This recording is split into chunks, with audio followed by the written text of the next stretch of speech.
The first thing Elias noticed about the palace of Kepri 9 was its silence.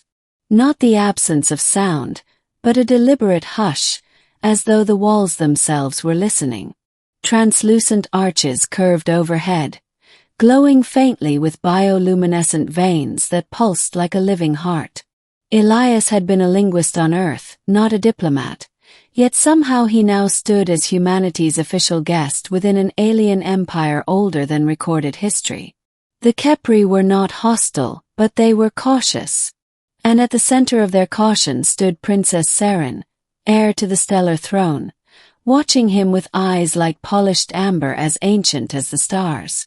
Seren was nothing like the monstrous figures Earth's fiction had imagined. She was tall, willowy, her features elegant rather than strange, though faint crystalline patterns shimmered beneath her indigo skin. When she spoke, her voice carried a musical resonance, translated into Elias's earpiece with near-perfect clarity. During the day, she questioned him endlessly about Earth, its oceans, its conflicts, its dreams. He answered as best he could, aware that every word might shape first contact between species.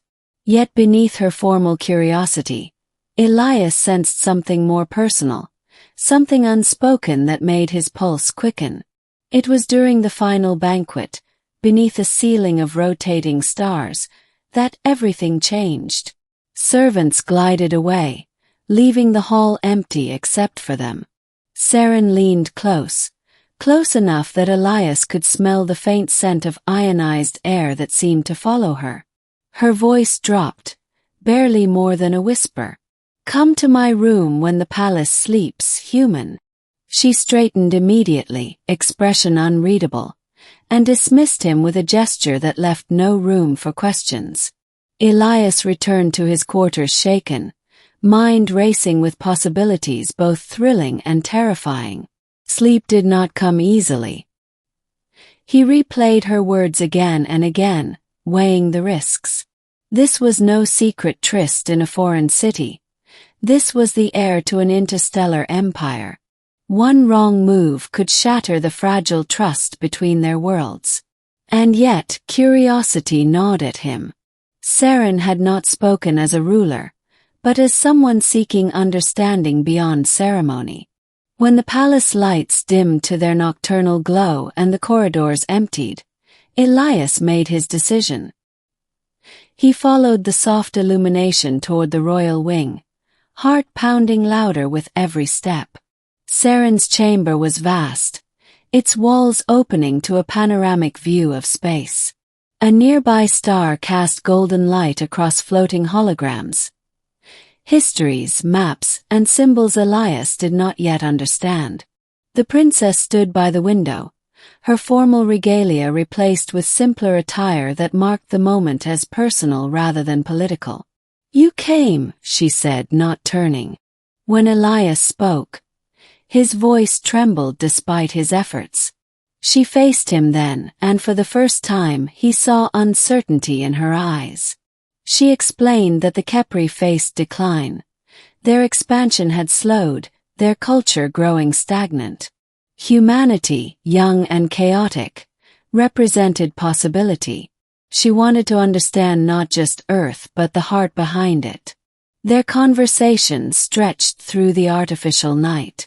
Seren spoke of the burden of inheritance, of being raised to embody perfection while suppressing doubt. Elias shared his own fears, of being insignificant, of representing an entire species with imperfect words. They found unexpected parallels in their loneliness, separated by status as much as by stars. When silence finally settled between them, it was comfortable, heavy with mutual respect rather than expectation.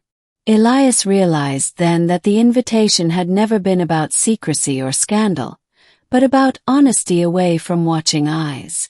By morning, the palace awoke to new light and new purpose. Seren escorted Elias back through the corridors, their steps measured, their expressions once more composed. Yet something had shifted. In the following days, Negotiations resumed with renewed openness.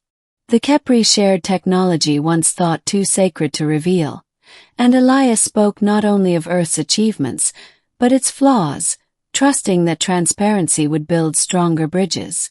Saren advocated fiercely for an alliance, her arguments grounded not in conquest, but cooperation.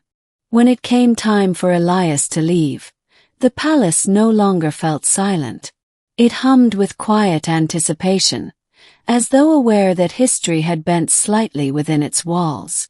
Saren met him at the departure platform, formal once more, yet her gaze lingered. "Our worlds will change each other," she said. "What we began here must be tended carefully." Elias nodded, understanding that their connection, however personal, had sparked something far greater. As his ship lifted into the stars, he looked back at the glowing palace and smiled. The universe had not grown smaller through contact. It had grown deeper, richer, and filled with new stories yet to be told. Years later, historians would mark the Treaty of Kepri 9 as a turning point, but Elias remembered it differently. He remembered standing alone on Earth beneath a familiar blue sky, watching alien vessels hover peacefully above the atmosphere like patient sentinels. The alliance had transformed both civilizations. Human cities now glimmered with Kepri energy lattices, while Kepri worlds echoed with the unpredictable creativity of human art, music, and exploration. Fear had not vanished, but it had been replaced with something sturdier: shared purpose. Elias returned to the stars many times, no longer as a lone envoy but as a bridge others could cross. Each visit to the palace carried echoes of that quiet night long ago, when honesty had outweighed protocol. Saren, now Empress, ruled with a vision shaped by that understanding. She governed not as an untouchable symbol, but as a leader willing to listen, to adapt, and to risk vulnerability for growth. When they met, it was always in public halls now, yet a glance or pause in conversation carried the memory of trust born in secrecy. On the anniversary of first contact, Elias stood once more within the palace, older, grayer, but steady. Saren joined him at the great window overlooking the stars. No dramatic words passed between them. None were needed. The universe beyond was vast and uncertain, filled with dangers neither species could face alone.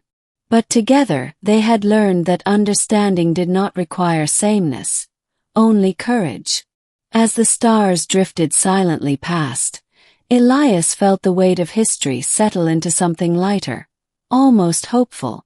The night the alien princess had leaned close had not been the beginning of a forbidden story, but the start of a shared future. And in the endless expanse of space, that future finally felt within reach.